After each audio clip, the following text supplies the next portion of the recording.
In the 18th century, when it all began, an overwhelming majority of Europeans tended to live in the countryside. It is estimated that in Eastern Europe, about 90% of all the people lived in the countryside and were associated with their occupations like agriculture and animal husbandry. Western Europe, which was relatively more developed in terms of commercial and urban organization, it is estimated that not more than 25 to 30% of the people at any one point of time lived in the towns. In terms of the cities that actually existed, if one looks at the amenities that went with it, not many things that one normally takes for granted in urban life today used to feature in 18th century Europe. There were problems to do with health and hygiene, there were problems of sanitation and all other sorts of medieval hangovers of a number of people living in a dingy place, heavily concentrated, heavily populous, was fairly regular. Even transport used to be fairly primitive. It used to be said that it was easier to commute between two countries rather than a country to its countryside.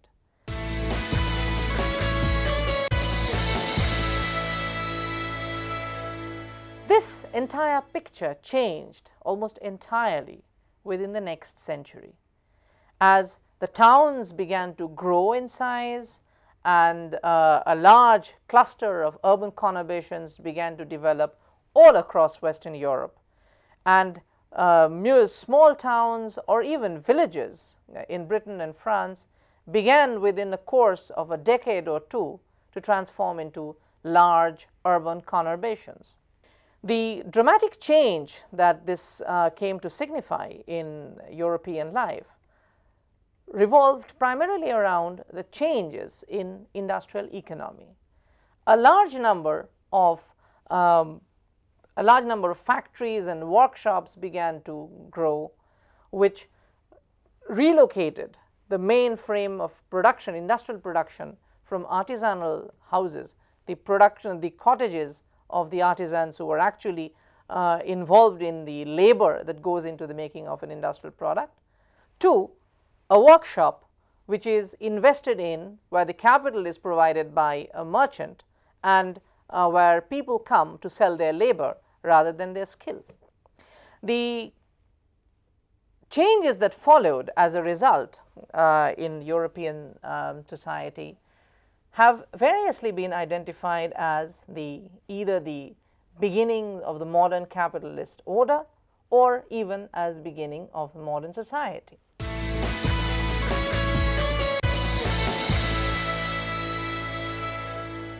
There are by and large some agreements about what exactly constitutes modern life. One of these is that the vortex of social and economic prowess, social and economic power in modern society is located in ownership of industrial capital as against ownership of agricultural wealth, which used to be the pre-modern stage of society. The second is that in a modern society, the reliance on technology and machinery which saves labor this reliance is much greater, much more considerable, and technology is generally held at a premium. Which means, of course, that two dominant features of modern society are that industry is the pivot of economic activity rather than agriculture. Subsistence is no longer the predominant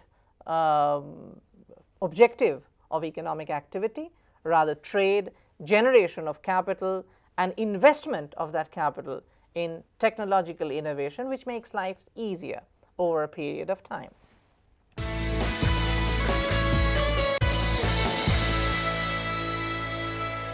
Till the 19th century, the overwhelming majority of the economic activity tended to revolve around subsistence, tended to revolve around food. In more developed economies, such as in Western Europe, commerce had certainly begun to play a major part in the series, in the clusters of activities that makes an economy. Nevertheless, as historians like Fernand Braudel have pointed out, that there was quite a heavy emphasis on agricultural commodities even when it came to commerce. In the 19th century, this shift that took place in terms of epicenter of economic activity from the agricultural to the industrial sector, this transformed human society. It transformed human society because a large number of people began to be employed in industrial production. So it has the set of changes then that begin have been variously classified into three broad heads.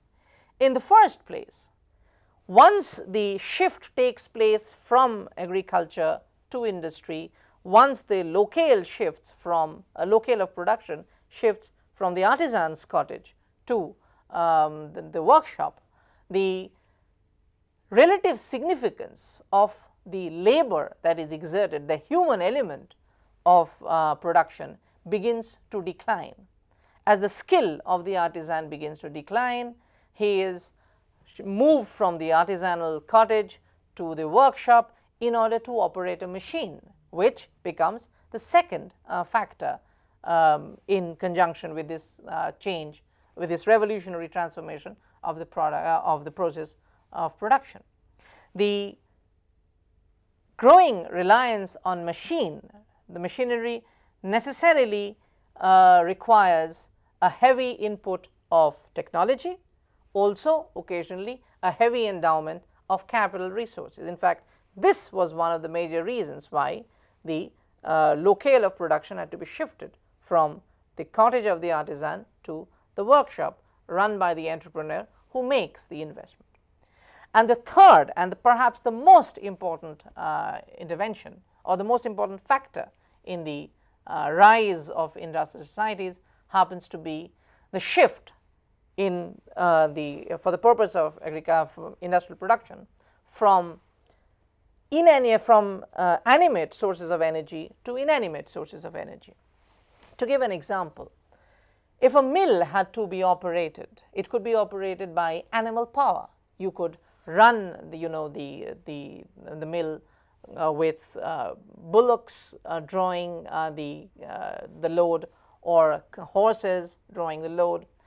In the realm of transport, for instance, if you had to go from point A to point B, you need a horse-drawn carriage, where the energy that is required for the movement, for the displacement, as it were, was to be given by animal power. It could also, where animals are not in good supply, or where animals are not capable of performing the task, it could also be the human endeavor. These changes, the effect of these changes was to overhaul the entire economic and urban organization in Europe. The dramatic transformation that industrial production and change in industrial production brings about is seen in terms of the cities that begin to grow. A larger number of people begin to find livelihood in these new industrial centers.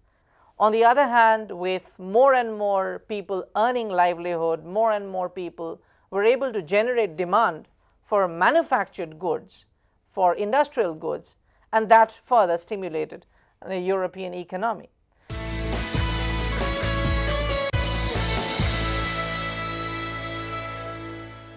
Now, historians have debated variously about the aspects of about the emergence of industrial revolution.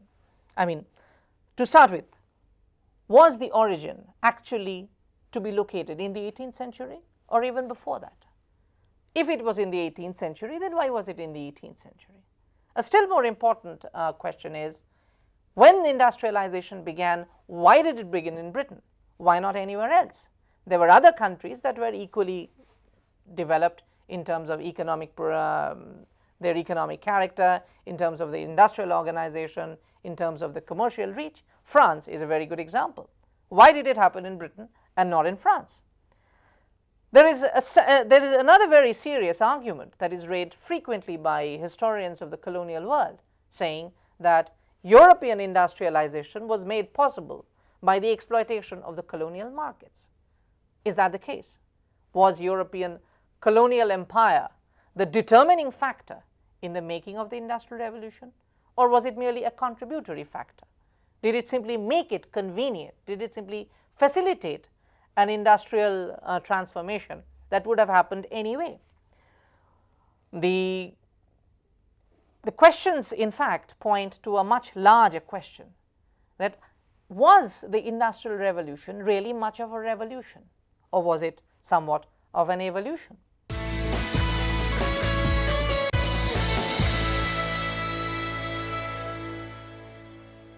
The first time the term Industrial Revolution was actually broached was in 1837, when Auguste Blanqui was looking at the changes that were taking place in European social life. He had primarily the French in mind, and he spoke of the revolutionary transformation, the transformation as revolutionary, and he coins the term Industrial Revolution. Two renowned German exiles working in England engaged with this term a little more, Friedrich Engels and Karl Marx, looking at the manner in which European society was changing, the manner in which radicalism was fast becoming an option, and the old political order was no longer representing the aspirations of Europeans. Marx and Engels began to identify the industrial capitalist system, the industrial capitalist organization, as the pivotal factor in this transformation of European society. And they too therefore spoke of the revolutionary character of the industrial organization and the manner in which it changed from the second half of the 18th century in Britain and increasingly in the first half of the 19th century elsewhere in Europe. But the person who coined this term in historical discourse was Arnold Toynbee in course of a Caird speech in the Cambridge University, when he argued that the Industrial Revolution began in Britain towards the close of the 18th century, bringing about a revolutionary change because it brought to an end the centuries-long system of guild-dominated industrial production, and where the market-centric competitive industrial economy, which would not be regulated by any guild of artisans.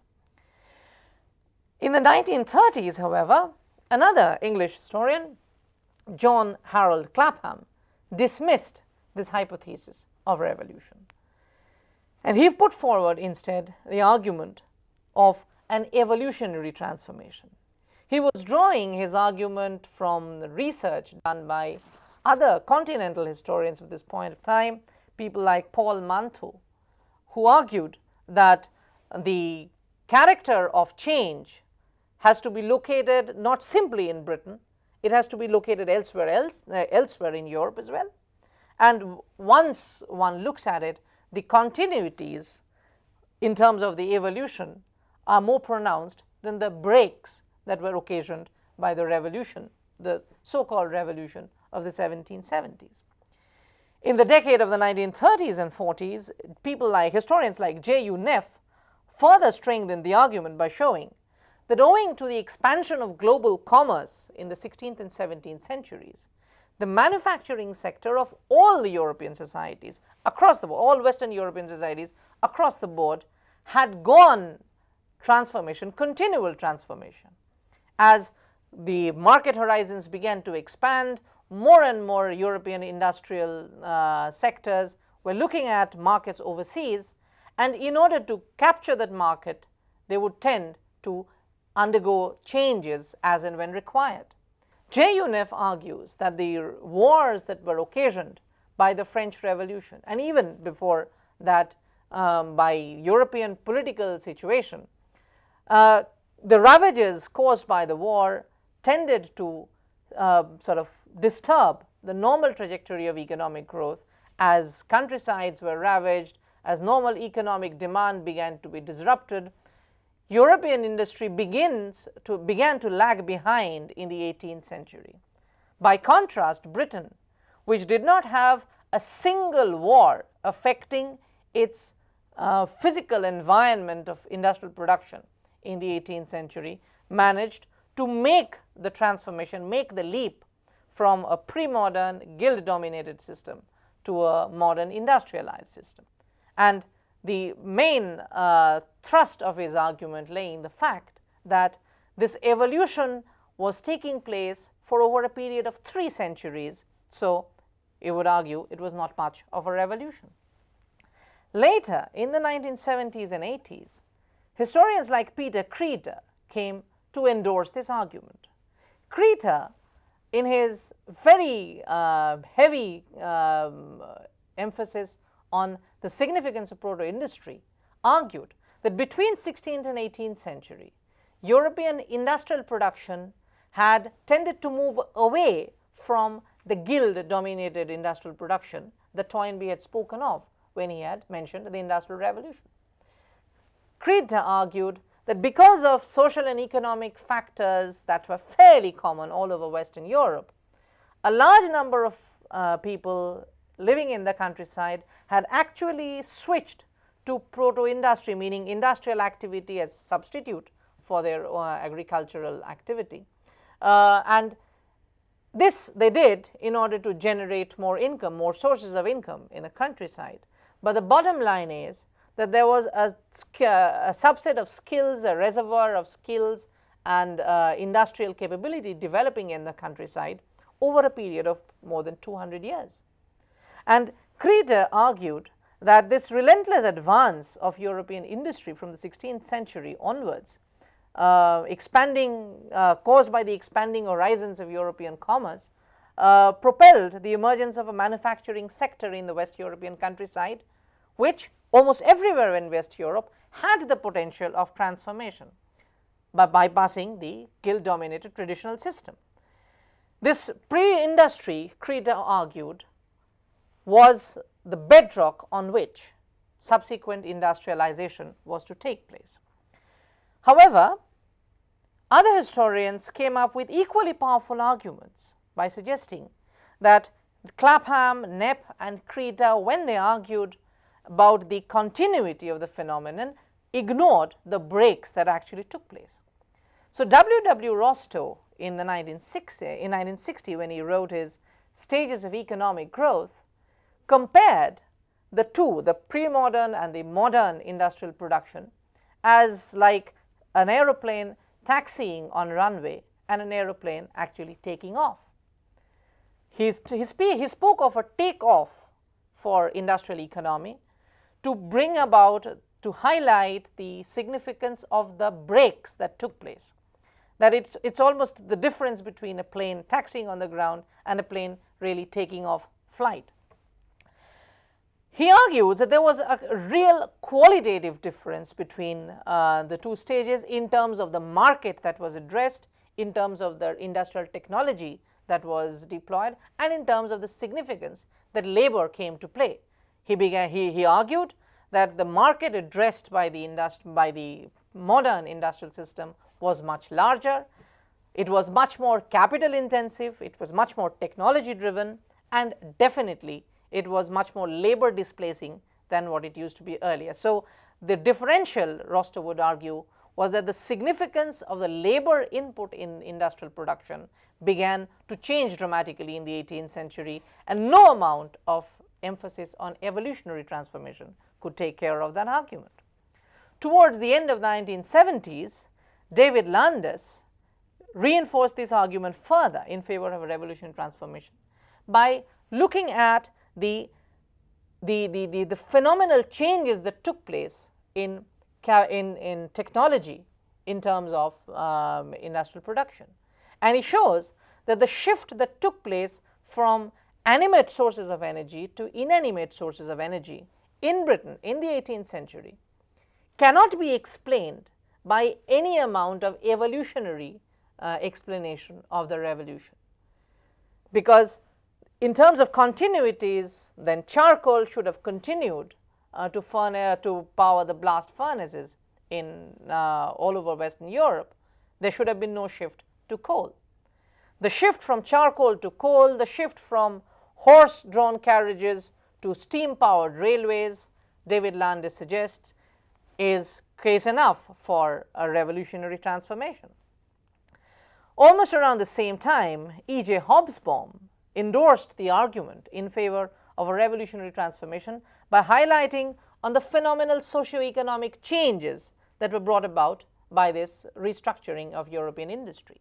There used to be a time when European industry was dominated by master craftsmen who would impart their skills to journeymen, who would then take in apprentices in order to educate them into the art of industrial production.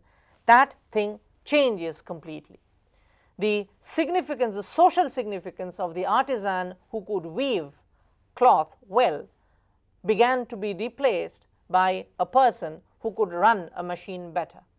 Also, the artisan who used to cultivate the soil during agricultural seasons and would shift to proto-industrial activities in the non-agricultural season, that binary bifurcation of economic activity also changed, and people began to be now more full-time involved more full-time in industrial production.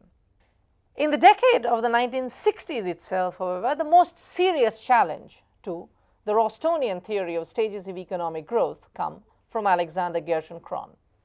Gerschenkron argued that by the very fact that Britain happened to industrialize in the second half of the 18th century, it could no longer, being the first industrial economy, it could no longer serve as a model for any other economy anywhere else in the world. Roster's argument was that all economies have to go through definite changes in terms of their economic organization in order to reach the industrial stage. Gerschenkron argued that the moment one economy has industrialized, everyone else has to follow suit, otherwise they would be just swept out of the market. So Gerschenkron began to argue that there was indeed a relentless course of industrial advancement in Europe between 16th and 18th centuries. But once Britain made the leap, once Britain reached the critical mass and then suddenly witnessed a dramatic transformation, no other society in Europe or elsewhere could afford to go through this natural trajectory of industrial advancement. In the 1980s, NFR Crafts mounted a far more substantive challenge to the argument about revolutionary change. Taking into account the total volume of industrial capital, technology and social overhead capital that comes into being around the Industrial Revolution, Crafts argued that Dean, Cole and later Hobsbawm had exaggerated the scale of economic growth in British economy, and that British economy in general and British industry in particular had grown at a far less dramatic scale than earlier believed. Crafts contended that the transformation of and growth of British industry was nowhere near as dramatic as it appeared to the contemporary people in Britain as well as Europe, that it was more by way of evolution that the industrial organization changed.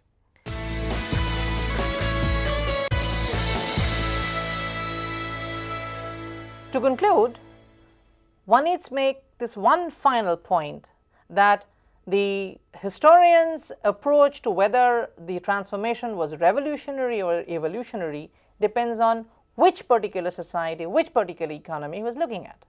American and British historians like Clapham, Neff, Dean, Hobsbawm, Landis, focusing primarily on the case study of the British industrialization and looking at the dramatic breakthrough, insisted that this was a revolutionary transformation. By contrast, people like Creeder and Gerschenkron, looking at the continental cases, were more concerned with the continuities that could be noticed in terms of industrial evolution over the 2 centuries that went before, and they insisted that the transformation was not quite revolutionary, it was much more general and as a part of a general trajectory that happened. So the break that did take place was not actually a revolutionary break, it was merely an acceleration. It was a break in terms of the scale rather than the quality of the change that mattered.